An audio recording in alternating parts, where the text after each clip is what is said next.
Buenas tardes, espero que se encuentren todos muy bien. Con este segundo video vamos a continuar con el derecho administrativo. Vamos a hablar del poder ejecutivo, los sujetos que intervienen en sus relaciones, en la administración pública, pero bueno, para esto tenemos que compartir pantalla.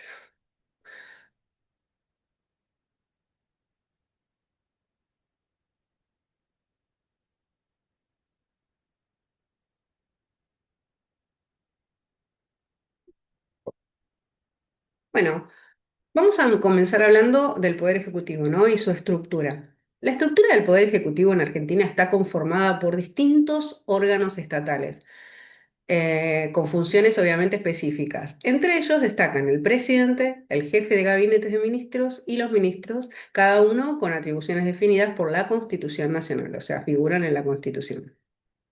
El presidente de la Nación es el jefe del Estado, o sea, jefe de gobierno y comandante en jefe de las Fuerzas Armadas. Sus funciones principales incluyen administrar el país y ejecutar políticas públicas, dictar decretos de necesidad de urgencia en circunstancias excepcionales, nombrar y remover ministros y otros funcionarios, representar a Argentina en el ámbito internacional, ejercer el veto sobre leyes sancionadas por el Congreso. El jefe de gabinete. Bueno, el jefe de gabinete es un órgano clave dentro del Ejecutivo, creado con la reforma constitucional, obviamente, en 1994, y sus funciones incluyen coordinar la administración pública y supervisar la ejecución de políticas gubernamentales, presentar informes periódicos al Congreso sobre la gestión del Ejecutivo, ejercer facultades delegadas por el presidente, como la administración del presupuesto, y controlar el cumplimiento de las decisiones presidenciales. Bueno, los ministros, bueno, son los responsables de cada área específica del gobierno y dirigen los ministerios nacionales. Sus funciones incluyen elaborar y ejecutar políticas públicas en su área de competencia, dictar resoluciones y reglamentos para aplicar leyes, representar al gobierno en reuniones y negociaciones, coordinar con otras áreas del Estado para garantizar la eficiencia administrativa. Bueno, vamos a hablar un poco ahora de la relación entre los órganos, ¿no? El presidente tiene autoridad sobre el jefe de gabinete y los ministros, pero estos últimos también tienen autonomía en la gestión de sus respectivas áreas, ¿no? El jefe de gabinete actúa como coordinador entre los ministerios y el presidente, asegurando la ejecución de las políticas gubernamentales. Los entes descentralizados autárquicos son organismos que tienen autonomía administrativa y financiera, aunque siguen formando parte del Estado. Dentro de ellos, los entes reguladores cumplen funciones clave en la supervisión y control de los sectores estratégicos como servicios públicos y mercados regulados. Característica de los entes reguladores. Bueno, tienen autonomía administrativa, no dependen directamente del poder ejecutivo, aunque están sujetos a control estatal. Tienen autarquía financiera, manejan sus propios recursos sin intervención directa del gobierno central y tienen una función reguladora, supervisan el cumplimiento de normas en sectores específicos como energía, telecomunicaciones y transporte. Ahora vamos a hablar de las potestades reglamentarias de los entes reguladores, ¿no? Estos tienen la facultad de dictar reglamentos para aplicar y desarrollar las leyes que regulan su ámbito de competencia. Estas normas pueden establecer condiciones de prestación de servicios, requisitos técnicos y operativos para empresas reguladas y procedimientos administrativos para sanciones y controles. También tienen potestades jurisdiccionales. Algunos entes reguladores tienen facultades para resolver conflictos y aplicar sanciones dentro de su ámbito de competencia. Esto implica resolución de disputas entre empresas y usuarios, aplicación de multas y sanciones por incumplimiento, supervisión de cumplimiento de contratos y concesiones. Vamos a nombrar algunos entes reguladores en Argentina, ¿no? Tenemos el ENRE, que es el Ente Nacional Regulador de la Electricidad, que supervisa el mercado eléctrico y la prestación del servicio. Enargas, Ente Nacional Regulador del Gas, que regula el transporte y distribución de gas natural. ENACOM, Ente Nacional de Comunicaciones, que controla el sector de telecomunicaciones y radiodifusión. También nos encontramos con entes descentralizados autónomos, ¿no? Son aquellos que tienen autonomía política y administrativa dentro del Estado argentino. Entre ellos se encuentran las provincias, los municipios, la Ciudad Autónoma de Buenos Aires y las universidades públicas. Provincias. Las provincias argentinas tienen autonomía plena, lo que significa que pueden dictar sus propias constituciones y administrar sus recursos sin intervención del gobierno nacional. Sus competencias incluyen legislación y administración interna, educación y salud pública, seguridad y justicia provincial. Municipios. Los municipios tienen autonomía dentro de sus respectivas provincias y pueden dictar ordenanzas para regular la vida local. Sus funciones incluyen gestión de servicios públicos, o sea, lo que es transporte, recolección de residuos, ordenamiento territorial y urbanismo, administración de impuestos municipales. ¿Qué pasa con Cava, no? Con la Ciudad Autónoma de Buenos Aires. Bueno, tiene un estatus especial dentro del sistema federal argentino. Aunque no es una provincia, posee autonomía similar con su propia constitución y gobierno. Sus competencias incluyen legislación local a través de la legislatura porteña, administración de justicias con tribunales propios y gestión de seguridad y transporte. Universidades públicas. Las universidades nacionales son entes descentralizados autónomos con autarquía administrativa y financiera. Esto significa que tienen autonomía académica para definir sus planes de estudios, administran sus propios recursos sin intervención del gobierno central y eligen sus autoridades mediante procesos internos. Ahora vamos a hablar de los entes descentralizados con fines industriales y comerciales. Son organismos estatales que operan en sectores estratégicos bajo distintas formas societarias. Su regulación legal permite al Estado participar en la actividad económica sin perder su carácter público.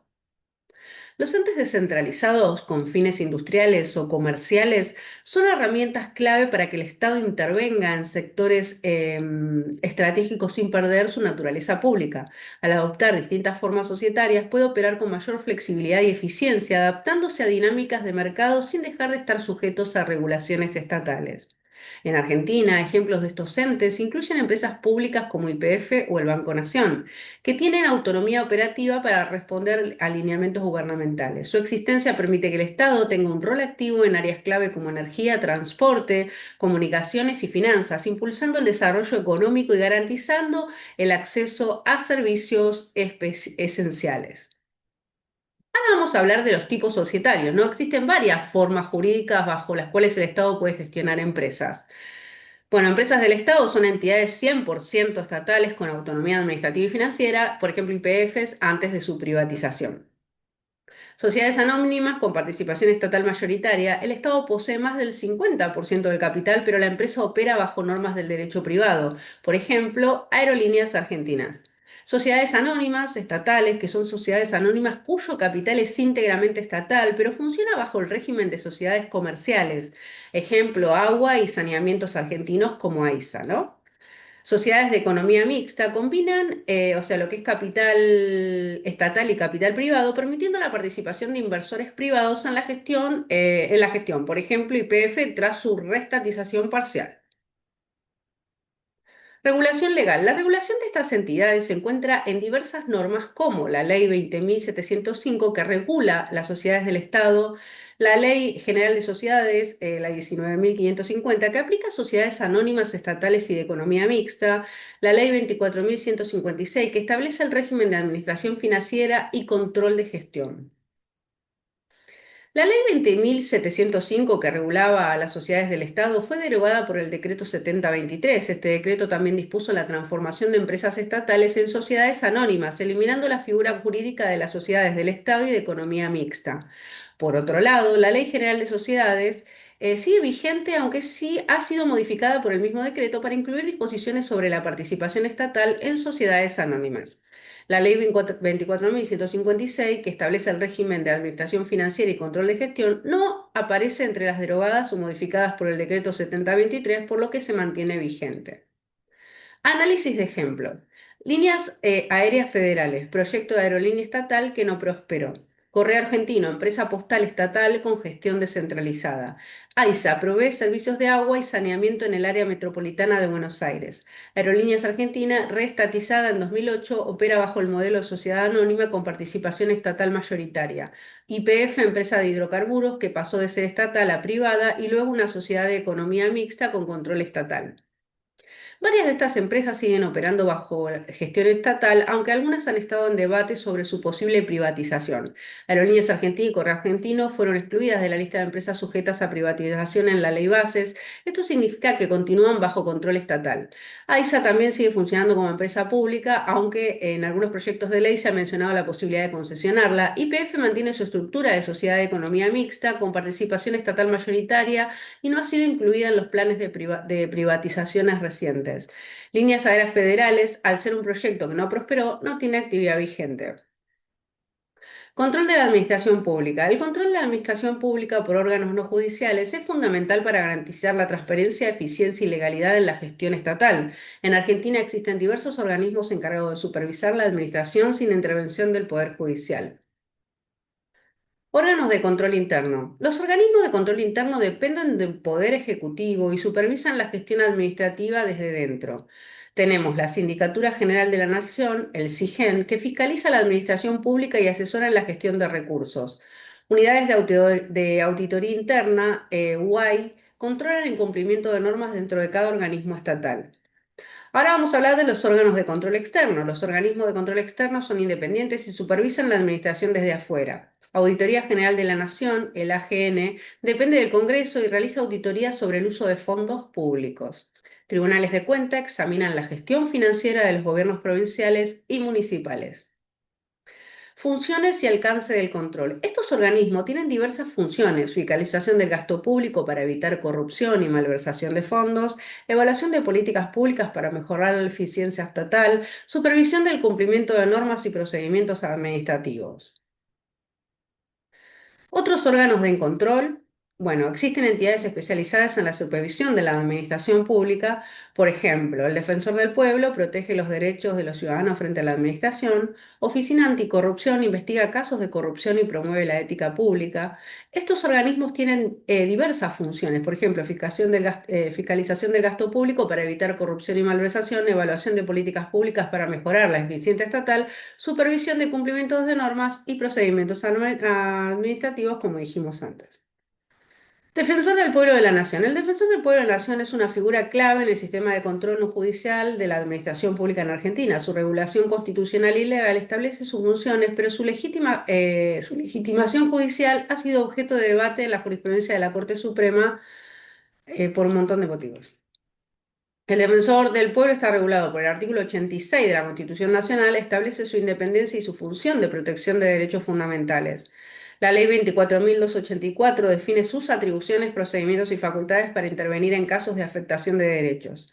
Problemas en su funcionamiento. A pesar de su importancia, el defensor del pueblo ha enfrentado dificultades. Falta de nombramiento. Desde 2009 el Congreso no ha designado un titular, lo que afecta a su operatividad. Limitaciones en su actuación. Su capacidad de intervención depende de la voluntad política y del reconocimiento de su legitimación judicial. Criterios de la Corte Suprema sobre su legitimación judicial. La Corte Suprema de Justicia ha establecido criterios sobre la capacidad del defensor del pueblo para actuar en procesos judiciales. Reconocimiento de legitimación procesal, puede interponer acciones de amparo en defensa de derechos colectivos. Restricciones a defensores provinciales. La Corte ha determinado que los defensores del pueblo provinciales no pueden impugnar normas nacionales.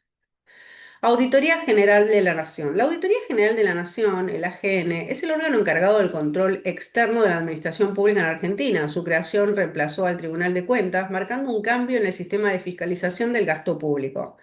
Regulación constitucional y legal. La AGN está regulada por el artículo 85 de la Constitución Nacional, que establece su función de control externo y su dependencia del Congreso. La Ley 24.156 define sus atribuciones, procedimientos y facultades para auditar el uso de fondos públicos.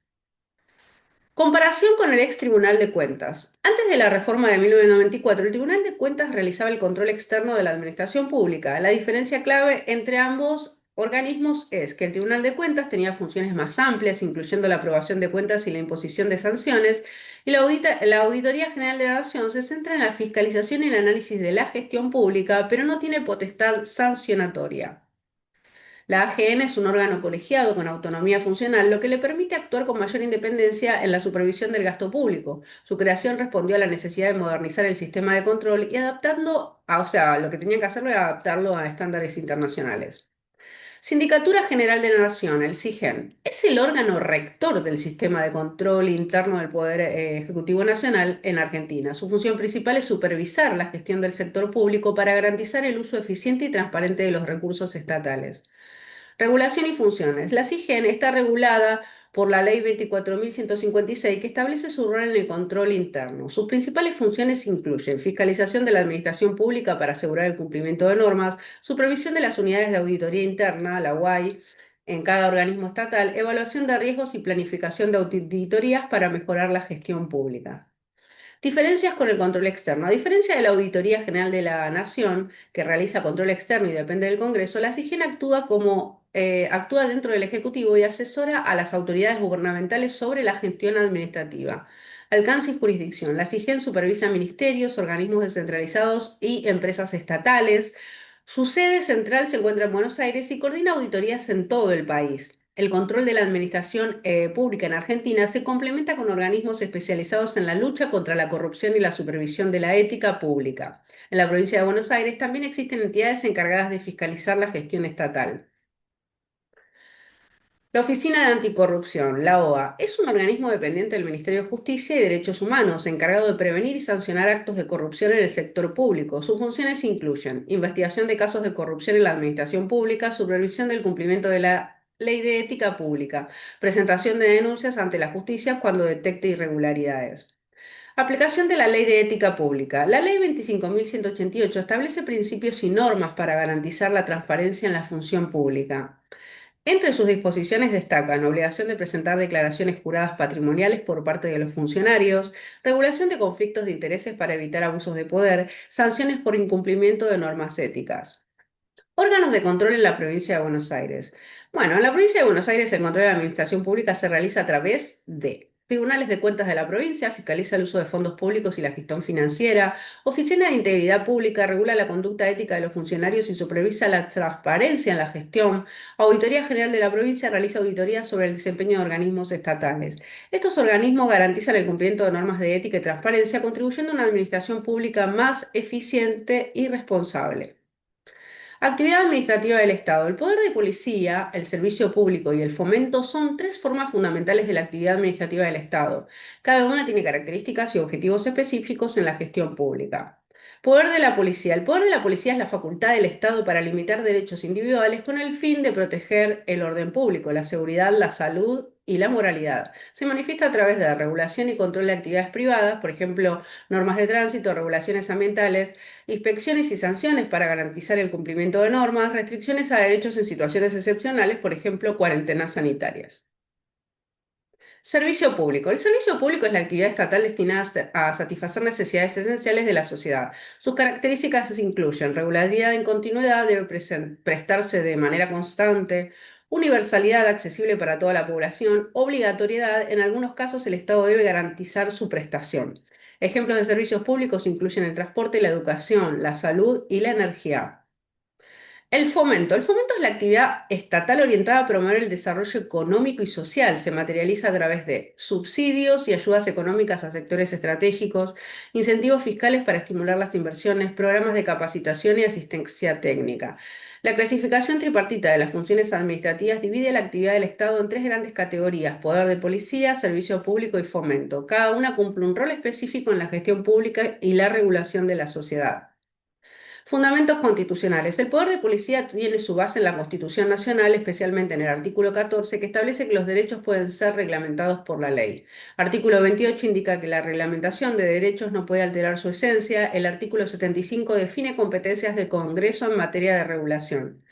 Crítica al poder de policía. Los principales críticas, o sea, al poder de la policía, ¿qué van a incluir? Posible abuso estatal, puede ser utilizado para restringir derechos de manera arbitraria, falta de control judicial efectivo, en algunos casos las regulaciones pueden ser excesivas sin una revisión adecuada, impacto en derechos fundamentales, puede afectar libertades individuales si no se aplica con proporcionalidad.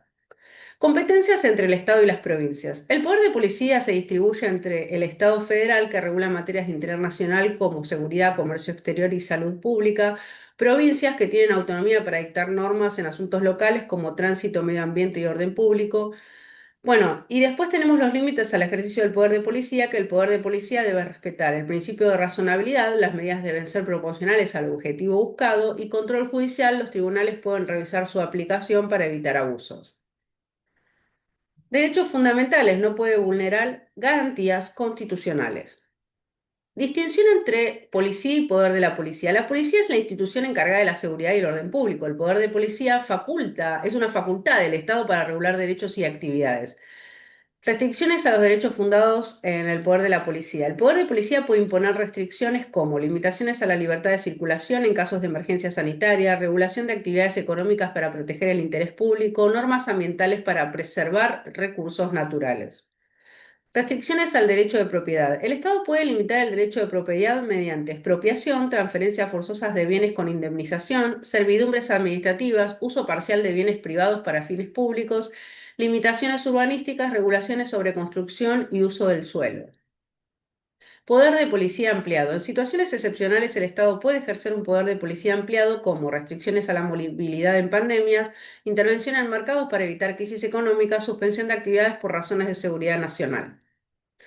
Sanciones administrativas. Las sanciones administrativas son medidas impuestas por la administración pública que va desde fracciones a normas administrativas. Se diferencia de los delitos y las faltas contravenciones en varios aspectos fundamentales. Entre faltas y contravenciones y delitos existen distintos criterios para diferenciar las faltas de los delitos. Gravedad de la conducta, los delitos son más graves y afectan bienes jurídicos fundamentales, mientras que las faltas son infracciones menores. Órgano sancionador, los delitos son juzgados por el Poder Judicial, mientras que las faltas pueden ser sancionadas por la Administración. Consecuencias jurídicas, los delitos pueden implicar penas privativas de libertad, mientras que las faltas suelen conllevar a multas o sanciones administrativas. Principios del derecho administrativo sancionador versus el derecho penal. El derecho administrativo sancionador comparte varios principios con el derecho penal, pero con las diferencias en su aplicación. Principios sustantivos. Legalidad. No se puede sancionar sin una norma previa que establezca la infracción. Tipicidad. La conducta sancionada debe estar claramente definida en la norma. No retroactividad. No se puede aplicar sanciones con normas posteriores al hecho. Culpabilidad. Se requiere dolo o culpa para imponer una sanción. Non bis in idem. No se puede sancionar dos veces por el mismo hecho. Razonabilidad. La sanción debe ser proporcional a la infracción. Principios procedimentales. Debido proceso garantiza el derecho de defensa y un procedimiento justo, notificación y audiencia. El infractor debe ser informado y tener oportunidad de alegar. Motivación de la sanción. La administración debe fundamentar su decisión. Revisión judicial. Posibilidad de impugnar las sanciones ante tribunales. Servicio público. El servicio público es una función esencial del Estado destinada a satisfacer necesidades colectivas de manera continua y organizada. Su evolución histórica, características y regulación han sido objeto de análisis en el derecho administrativo. Origen histórico del concepto, ¿no? Tiene sus raíces en la doctrina francesa del derecho público que influyó en la construcción del derecho administrativo en América Latina. En Argentina, la noción de servicio público ha tenido reconocimiento constitucional desde la reforma de 1949, cuando se estableció que ciertos servicios pertenecían originariamente al Estado. Concepto y definiciones propuestas. El servicio público se define como una actividad organizada por el Estado para garantizar el acceso de la población a bienes y servicios esenciales. Algunas definiciones destacan. Definición clásica, actividad destinada a satisfacer necesidades colectivas bajo control estatal. Definición funcional, conjunto de prestaciones organizadas para garantizar derechos fundamentales. Definición económica, servicios esenciales que pueden ser gestionados por el Estado o por privados bajo regulación pública. Caracteres del servicio público. Los servicios públicos presentan ciertos rasgos distintivos, por ejemplo, continuidad, deben presentarse sin interrupciones, universalidad, accesibles para toda la población, obligatoriedad, en algunos casos el Estado debe garantizar su prestación, regulación estatal, su funcionamiento está sujeto a normas y controles. Formas de gestión del servicio público. El servicio público puede gestionarse de diversas maneras. Gestión directa, el Estado administra el servicio, por ejemplo, hospitales públicos. Concesión, empresas privadas prestan el servicio bajo regulación estatal. Sociedades de economía mixta, participación estatal y privada en la gestión. Autarquía, organismos descentralizados administran el servicio. Servicios públicos impropios. Los servicios públicos impropios son actividades privadas que para su importancia social están sujetas a regulación estatal, ejemplo, telecomunicaciones y transporte privado. Marcos regulatorios y estatus constitucional. Los servicios públicos tienen reconocimiento constitucional en Argentina, especialmente en la en la Constitución y las leyes específicas. La regulación establece derechos y obligaciones de los prestadores, condiciones de accesos y tarifas, mecanismos de control y supervisión. Ahora vamos a hablar de los entes reguladores, competencia y régimen impugnatorio. Los entes reguladores supervisan la prestación de servicios y garantizan su correcto funcionamiento. Sus competencias incluyen dictar normas y regulaciones para el sector, fiscalizar el cumplimiento de estándares de calidad, aplicar sanciones en casos de incumplimientos. El régimen impugnatorio permite que los actos de los entes reguladores sean revisados por la justicia administrativa. El fomento. La actividad de fomento es una función del Estado destinada a promover el desarrollo económico y social mediante incentivos y apoyo a sectores estratégicos. Se materializa a través de mecanismos como subsidios y fondos fiduciarios que buscan estimular la producción, la inversión y el bienestar general. Concepto de actividad de fomento. El fomento implica la intervención estatal para impulsar actividades económicas, sociales o culturales que beneficien a la comunidad. Se basa en principios como subsidiariedad. El Estado interviene como el sector privado no puede garantizar ciertos objetivos. O sea, cuando no puede garantizar ciertos objetivos, promoción y protección se incentivan sectores estratégicos y se protegen actividades vulnerables, eficiencia y desarrollo se busca mejorar la productividad y competitividad. Los subsidios son ayudas económicas otorgadas por el Estado para apoyar sectores específicos. Pueden ser subsidios directos, transferencias de dinero a empresas o ciudadanos, subsidios indirectos, beneficios fiscales o reducción de costos, por ejemplo, tarifas subsidiarias, subvenciones, apoyo financiero para proyectos de interés público. Fondos fiduciarios. Los fondos fiduciarios son mecanismos financieros utilizados ya te digo, para recursos destinados a objetivos específicos. Se caracterizan por asignación específicas, los fondos tienen un propósito definido y no pueden desviarse. Gestión independiente, son administrados por entidades fiduciarias bajo regulación estatal. Fuentes de financiamiento pueden provenir del presupuesto nacional, impuestos específicos o inversiones. Ejemplos de fondos fiduciarios en Argentina incluyen Fondo Fiduciario para el Desarrollo Provincial, Fondo Fiduciario de Infraestructura Hídrica y Fondo Fiduciario para la Provisión Científica y Tecnológica. No estaría pasando ahora. Acto administrativo. La teoría del acto administrativo es fundamental en el derecho público, ya que define cómo el Estado expresa su voluntad a través de decisiones con efectos jurídicos. Se basa en principios que garantizan la legalidad y el control de la administración. Bueno, ahora vamos a hablar del concepto de el acto administrativo, ¿no? El acto administrativo es una declaración unilateral de la administración pública que produce efectos jurídicos directos e inmediatos. Se diferencia de otras manifestaciones estatales como reglamentos, que son normas de alcance general, contratos administrativos, que son acuerdos bilaterales entre el Estado y los particulares, y hechos administrativos, que son acciones materiales sin contenido normativo. Elementos esenciales del acto administrativo. Para que un acto administrativo sea válido debe cumplir con ciertos requisitos. Competencia debe ser dictado por una autoridad con atribuciones legales. Voluntad, la decisión debe ser libre de vicios como error, dolo o violencia. Objeto debe ser lícito y posible. Motivación debe estar fundamentado en razones jurídicas y fácticas. Forma debe cumplir con los requisitos formales establecidos por la ley. Teoría sobre el acto administrativo. Existen diversas teorías que explican la naturaleza del acto administrativo. Tenemos la teoría del órgano, que considera que el acto administrativo es la expresión de la voluntad del Estado a través de sus órganos. Teoría de la omisión estatal, que analiza los efectos jurídicos de la falta de acción por parte del Estado. Y la teoría clásica, que define el acto administrativo como una manifestación unilateral de la administración con efectos jurídicos particulares. Control y nulidad del acto administrativo. El acto administrativo puede ser impugnado si presenta obviamente irregularidades. Las causales de nulidad incluyen incompetencia del órgano que lo dicta, que puede pasar, violación de derechos fundamentales y falta de motivación adecuada. O sea, no se olviden que tener ciertos requisitos para motivar un acto, ¿no? Distinción entre actos administrativos y otros actos estatales. Los actos estatales pueden clasificarse en actos administrativos, que son decisiones de la administración pública con efecto jurídico, actos de gobierno, que son decisiones políticas del Poder Ejecutivo, como tratados internacionales o nombramientos de funcionarios, actos políticos, que son actos vinculados a la conducción del Estado, como la disolución del Congreso en ciertos sistemas políticos. Actos institucionales son decisiones que afectan la estructura del Estado como reformas constitucionales. Actos administrativos de alcance particular y general. De alcance particular afectan a uno o varios administrados en forma específica, por ejemplo, permisos de construcción, sanciones disciplinarias. etcétera. De alcance general tienen efectos sobre una pluralidad determinada de personas, por ejemplo, reglamentos, resoluciones generales, etcétera. Es la amplitud de personas.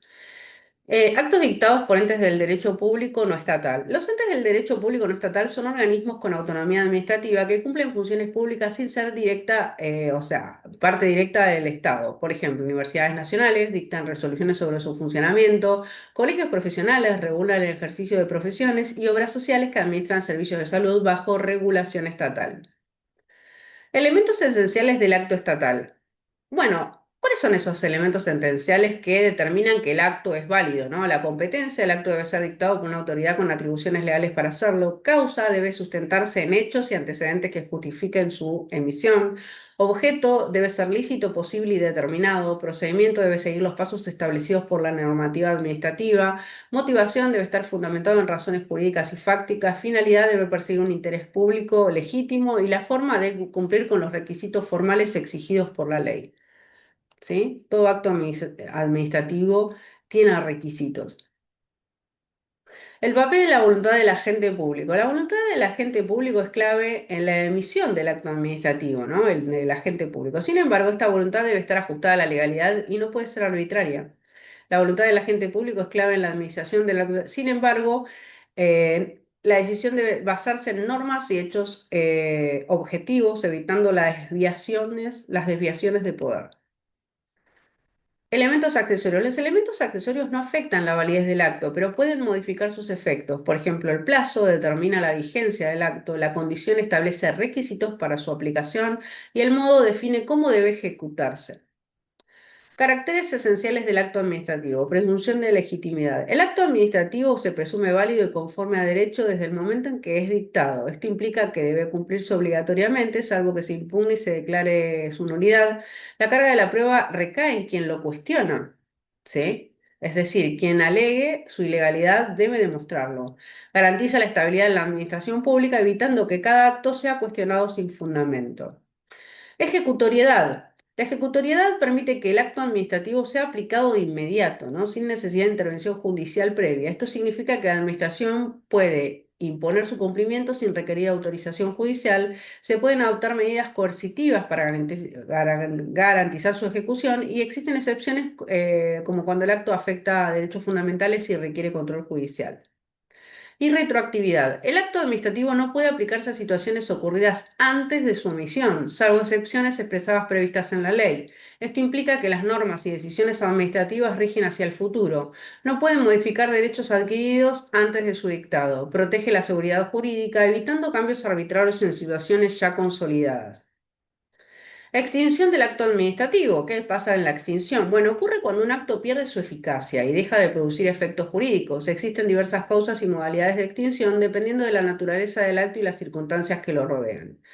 Causas de extinción. Los actos administrativos pueden extinguirse por las enumeramos. Caducidad ocurre cuando el beneficiario no cumple con las condiciones impuestas en el acto. Revocación se produce cuando la administración decide dejar sin efecto el acto por razones de oportunidad o conveniencia. Anulación se da cuando el acto es declarado inválido por vicios de legalidad. Cumplimiento del objeto cuando el acto ha cumplido su finalidad y deja de ser necesario. Renuncia del beneficiario. En ciertos casos el destinatario del acto puede desistir de sus efectos. Muerte o incapacidad. En estos actos personales, la extinción puede ocurrir por fallecimiento o incapacidad del sujeto. Diferencias entre revocación y anulación. La revocación se basa en razones de oportunidad y conveniencia, sin que el acto sea ilegal, y la anulación se fundamenta en la existencia de vicios que afectan la validez del acto. Extinción en cava. La legislación porteña contempla dos formas principales de extinción: revocación aplicable a actos administrativos regulares o irregulares, y la caducidad se produce cuando el acto pierde vigencia por el incumplimiento de condiciones. Nulidad del acto administrativo. La nulidad del acto administrativo es una sanción que se aplica cuando un acto presenta vicios que afectan su validez. En el derecho administrativo, el régimen de nulidades tiene diferencias con el derecho civil, especialmente en la clasificación de los actos nulos y anulables. Comparación entre el régimen de nulidades y el derecho civil y el derecho administrativo. En derecho civil, la nulidad se aplica a actos jurídicos privados y se distingue entre nulidad absoluta cuando afecta el orden público y nulidad relativa cuando afecta intereses privados. En derecho administrativo, la nulidad se aplica a actos estatales y distingue entre actos administrativos nulos cuando tienen vicios graves y actos anulables cuando presentan irregularidades menores. Actos administrativos nulos de nulidad absoluta y anulables de nulidad relativa. Bueno, la nulidad absoluta se aplica cuando el acto administrativo tiene vicios esenciales como falta de competencia o violación de derechos fundamentales. Por ejemplo, un acto dictado por una autoridad sin atribuciones legales. La nulidad relativa se aplica cuando el acto tiene defectos que pueden ser corregidos o convalidados. Ejemplo, errores formales en la notificación del acto. Vicios en los elementos del acto administrativo. Bueno, los vicios pueden afectar distintos elementos del acto. Competencia si el acto es dictado por una autoridad sin atribuciones. Objeto si el contenido del acto es ilegal o imposible. Motivación si el acto carece de fundamentos jurídicos o fácticos. Forma si no cumple con los requisitos formales exigidos por la ley. Estos son los vicios que puede tener el acto administrativo. Nulidades manifiestas y no manifiestas. Las manifiestas son evidentes y pueden ser declaradas de oficio por la administración o el juez, ejemplo, un acto dictado sin competencia.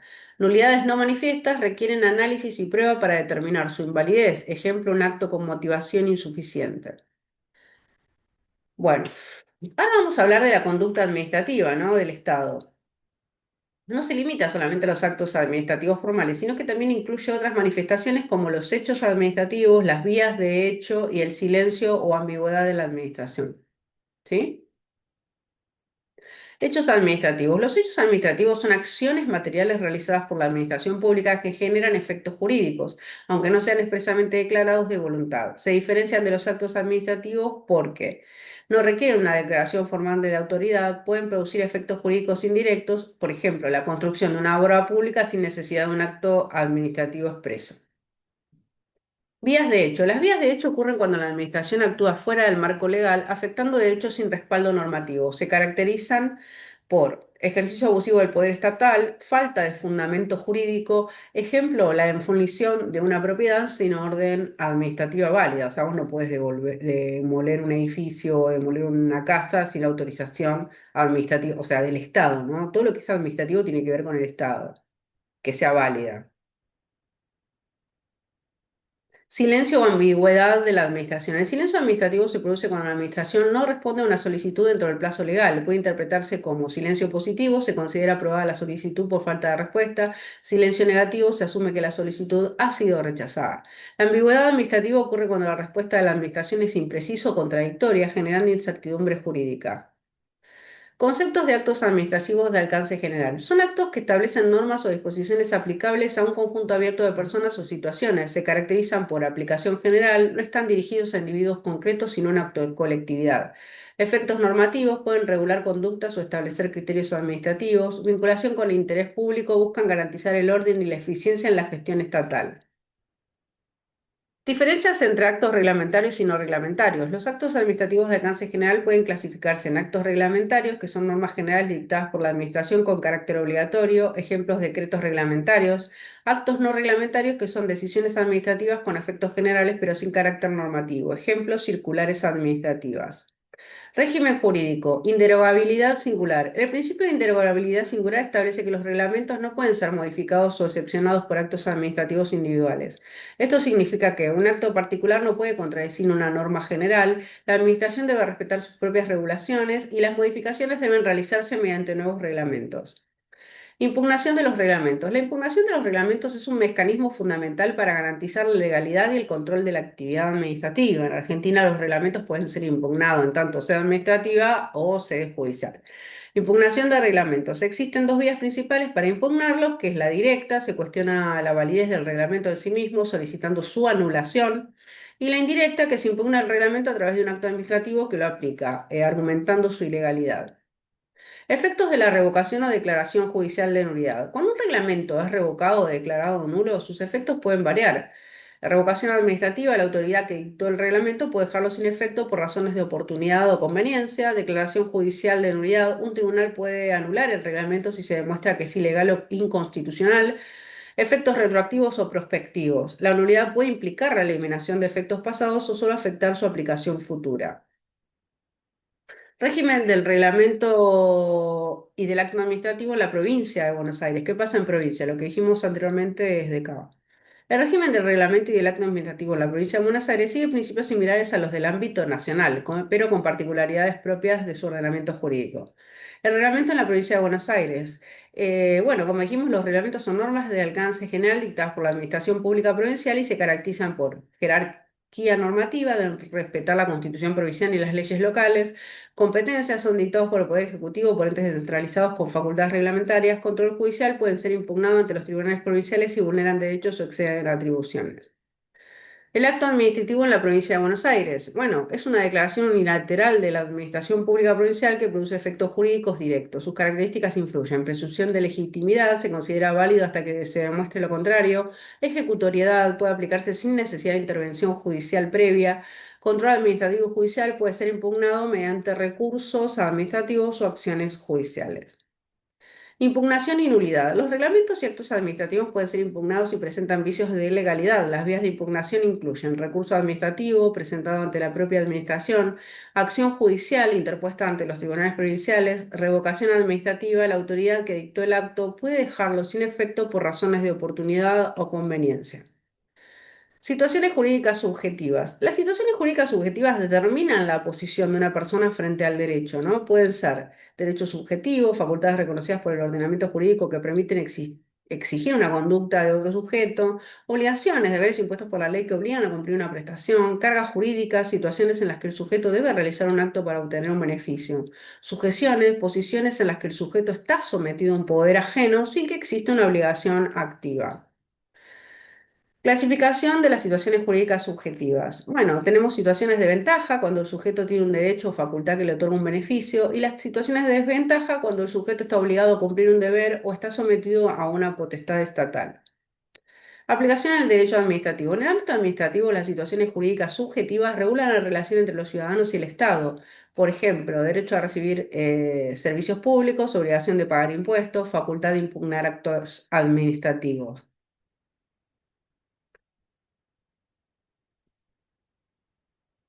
Bueno, hasta acá llegamos. Nos falta un tercer video para terminar esta primera parte. Durante el año vamos a ir agregando otros videos porque el derecho administrativo, ¿no? Respecto del Estado es muy amplio, así que bueno, nada, para que no omitir detalles respecto de las formas del accionar, nada, tenemos que hacer varios. Así que bueno, nos vemos en el próximo y espero que les haya gustado. Chau, chau.